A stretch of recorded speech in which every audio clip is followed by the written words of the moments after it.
This is a family car. It does school trips. It does dog walks. It can even do the Costco trip. It can also do 171 miles an hour, and it's a diesel. This, of course, is a BMW D5 Touring.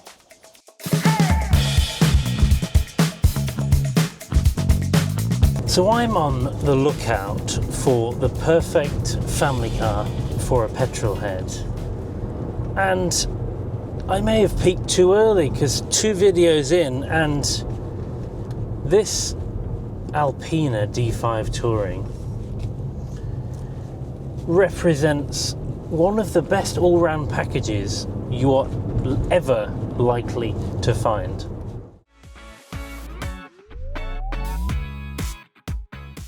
It's based off the fantastic platform, the BMW F11. This being the Alpina tuned straight 6 3-litre diesel is based off the 535D. But let's just take a moment to appreciate Alpina. So Alpina started out life in the 1960s as a tuner, with their first being the dual carburettor to the BMW 1500. But just 2 years later, BMW had certified the product and awarded the full factory guarantee for cars fitted with it. I mean, 2 years, that's one hell of a vote of confidence. As the years followed, the relationship grew stronger and stronger, to the point where in recent years, and this car in particular, Alpina is now recognised as a manufacturer in its own right in Germany. So take this D5 Touring, for example. Each engine is hand-built in a separate part of Bavaria. It's then sent back to BMW to mate the hand-built engine with the rest of the body. It then goes back to Alpina to finish the job with just exquisite detail and interior mastery. So let's talk a little bit about the car I'm in today. This is a 2014 Alpina D5, based, as I said, on the original BMW 535D. So that's 322 brake horsepower. This car can even go 0 to 60 in just over 5 seconds. But when it comes to the Alpina, especially the Touring, it's the entire package. It's the fact that everywhere you look, there's intricate details of this being a special project, handmade. Alpina is just written everywhere, through in and out of the car, and it just adds a level of speciality to this that just makes it feel really unique, really, really special. And as you can see, interior and exterior, this car is absolutely immaculate, and you won't believe the mileage when I tell you later in the video, because it really, really will shock you, as it shocks me. So of course the main differentiation of the Touring versus the saloon is that ginormous boot, fitting 1700 litres inside it, which just makes this just genuinely so capable for everything you need to do as a family. And just in case you're wondering, the boot will fit around 17,500 Freddos. And I know that many people use the price of Freddo as an index for economic performance in the UK. It's about £26,000 to fill the boot full of Freddos, which, funnily enough, is about the market price for a car like this. See what I did there?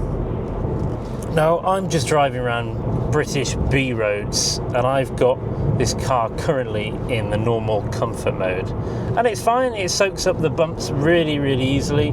There's a slight bit of lean in the corners, nothing out of the ordinary at all, but it just poodles along at 1500 RPM at 55 miles per hour, and it's a lovely place to be. Really quiet. With the double panoramic roof, it's incredibly light. It's just a lovely, easy car to drive. The seats are incredibly comfortable. There's a bazillion ways to get comfy with these seats. And it's a diesel. It's quiet, it's refined, it's comfortable, it's economical. With nearly a full tank of range, the car currently is telling me I've got 450 miles, which is crazy for the amount of performance we have on offer. So, what is it like when you want to shove it along a bit more? Well, putting it from sport to comfort, suddenly the steering gets a bit heavier and the throttle pedal is ready to go at a moment's notice. It's nothing that's going to blow your head off, but you suddenly have a little bit more confidence in it in the corners, and it will just shift up quite quickly. Easily, that's 60 miles an hour on a country road before you've even felt it. You just love taking it round bends on B roads because you've just got full confidence in the way this corners. Again, if you didn't have your family and a boot full of things, you would completely forget that this is an estate car. It drives so well, it handles so well for the amount of sheer performance you have on offer. Did you know that Alpina actually sends off this car with a 125,000 mile warranty? That is more than double the BMW 60,000 mile.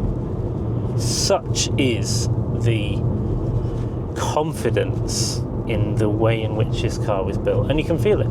It feels tighter and tauter and more special than a BMW 5 Series in the same era. I had a F11 520D, and that was a nice car. It really is the next level up. So I can give my first impressions, I can tell you how it drives, how it feels, what it looks like. But what I can't talk about is what it's like to live with, because I'm not the owner. Do you know who is the owner? The owner, Jerry. In terms of what this is like to live with, I'd say for me it's the perfect daily car, family car, right? So you've got something that has massive load carrying capacity in massive comfort with absolute, I mean, it's raw speed. I mean, for a car this size, it's so surprising how fast it is. Adjustable suspension. The interior is luxurious. So someone once described this to me as a cross between a BMW and a Bentley. And I think the Alpina completely sums that up. So for me, as a family person, I think this is just the greatest daily car. Twin turbo diesel, it'll do 56 miles to the gallon in Eco Plus on the motorway. I think I'm very lucky. This car has now 12 years of full Alpina Sitner service history. I think the last service was £450. So it's unbelievably, in terms of running costs, in terms of both diesel and servicing, I think it's fantastic. Now, I think the last person I bought it off took incredible care of this car. He put new discs on. The discs aren't 5 Series discs, they're from the 760. Okay, this is part of the stuff that actually Alpina does underneath the bonnet and within that you just don't realise. But for me personally, it's an unbelievably cost-effective motoring. I'm going to be trite and say there's nothing I don't like about it. Yeah, I love the colour. It's a special Alpina blue. I don't know whether you've seen elsewhere in the video, but just look at the wheels, okay? The wheels there's no valve caps in the wheels. I love that. When you look at the wheel, you think, where are they? Well, they're actually within the centre disc. And this is the level of detail, and I love the design ethos that goes into Alpina. There's obviously the really nice plaque in the top. There are only 16 of these in the UK, I know that. So it's quite a rare car. I mean, I've never seen one. And it's one of those cars my dad would always call a Q car. People who know. You'll be in a traffic jam, you'll be at traffic lights, and people just look across you and they go, it's just a little nod of the head. Now, perhaps I'm slightly biased, being a BMW man through and through, but objectively speaking, I can't really fault this car. From driving around in it, it's comfortable. It's, by all accounts, incredibly reliable. The build quality is superb. And this car, believe it or not, looking at the pictures, is sat at 183,000 miles. Name me a car that looks this good, with this level of performance, that's this easy and comfortable to drive at 183,000 miles. This is one hell of a car. It's the kind of car that you sit in and realise that most cars are a bit boring. It's got that level of luxury. It's got that just hint of special uniqueness. And it really is rather wonderful. I can see why it didn't take BMW very long to stamp their seal of approval, and it's now in 2026 where it's actually come full circle, and BMW have now bought back Alpina, and they have very ambitious plans to make performance luxury cars, and I really hope they don't stop, because there aren't enough of these on the road, which I know makes it rare and unique, but I'd love to see more of these on the road. I'd love for more people to experience this kind of car, because before filming today I was on Auto Trader and there isn't another one in the touring guise like there is here. As Jerry says himself, it's incredibly rare. But that's the price you pay for rarity and uniqueness, is them being hard to get hold of. That will probably be your biggest problem. If you're watching this video and you like the idea of a D5 Touring, is where the hell do you get one from? That will be your biggest problem, will be just getting hold of one, because I can't remember the last time I saw one of these, if ever. Especially in the estate form.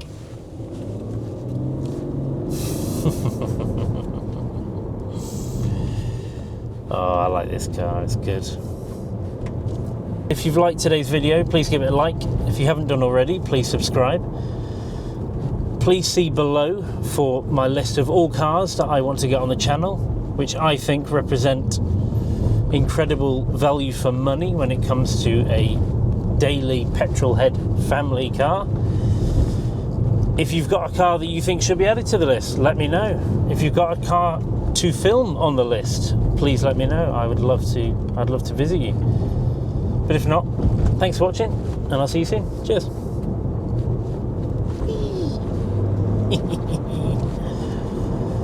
Oh, Alpina, you